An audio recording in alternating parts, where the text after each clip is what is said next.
जनता आवाज news channel, आवाज जागरूक जनतेचा। सांगली जिल्ह्यात जलजीवन मिशनचे काम करणाऱ्या तरुण कंत्राटदाराने गळफास घेऊन आत्महत्या केल्याची धक्कादायक घटना घडली आहे। राज्य सरकारकडून वेळेत बिल मिळत नसल्याच्या नैराश्यातून आत्महत्या केल्याचा महाराष्ट्र राज्य कंत्राटदार महासंघाने आरोप केलाय। हर्षल पाटील असे आत्महत्या केलेल्या कंत्राटदाराचे नाव असून वाळवा तालुक्यातील तांदुळवाडी हे हर्षल पाटीलचे गाव आहे। काल रात्री हर्षलने शेतात जाऊन गळफास घेतल्याचं समोर आलं। हर्षलचे शासनाकडे जवळपास 1.40 कोटींचे देयके प्रलंबित होते।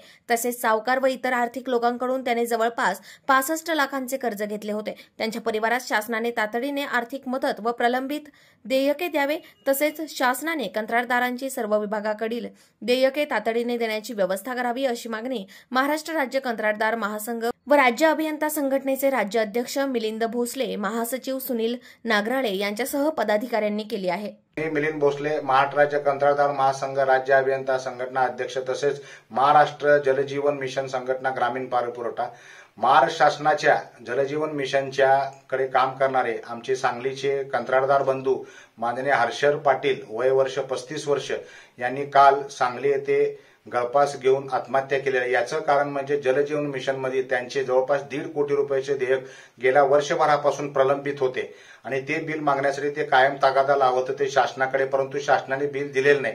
अशाच पद्धतीचे सर्व विभागाचे बांधकाम, सार्वजनिक बांधकाम खातं असू दे, ग्रामविकास खातं असू दे, जलसंधारण विभाग असू दे, या विभागातील जवळपास 89,000 कोटीचे देयक शासनाकडे प्रलंबित आहेत आणि गेल्या वर्षभरापासून शासनाकडे प्रलंबित आहेत, परंतु शासन या बाबतीत लक्ष देत नाही आहे। तसेच शासनाकडे आम्ही वेळोवेळी याबाबत पाठपुरावा केला होता की देयक देणं, पण कॉन्ट्रॅक्टरला फक्त 3% वर्षभरात पेमेंट दिलेलं आहे। ते नसताना सुद्धा आम्ही शासनाकडे सार्वजनिक बांधकाम मंत्री असू दे, जलजीवन मंत्री असू द्या, त्यानंतर मुख्यमंत्री, दोन्ही उपमंत्र्याकडे आम्ही बैठकीची वेळ सुद्धा मागितलेली आहे। कमीत कमी 4 ते 5 पत्र बैठकीसाठी विनंती केली आहे, सुद्धा बैठकीसाठी वेळ देत नाहीत। हे अत्यंत चुकीचं आहे। राज्य शासनाने 89,000 कोटीची देयकाची तातडीने देण्यात यावी। जो आमचा बंधू आत्महत्या केलेला आहे त्याचे देयक तातडीने द्यावे।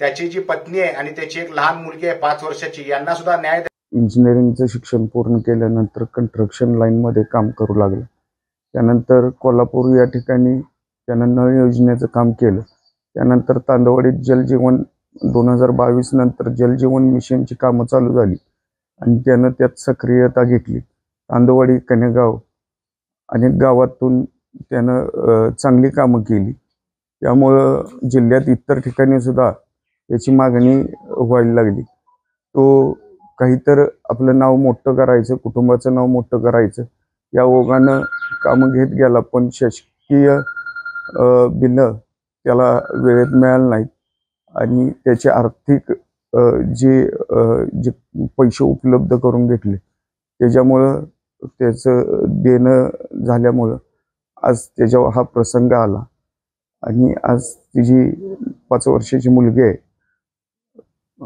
नवीन म्हणजे 7-8 वर्ष झाली त्याच्या लग्नाला। तर हा जो प्रकार घडला तो न बोलण्याजोगा आहे। तरी महाराष्ट्रातील कुठल्या कॉन्ट्रॅक्टरला ही परिस्थिती येऊ नये अशीच आमची भावना। जनता आवाज न्यूज चॅनल, आवाज जागरूक जनतेचा।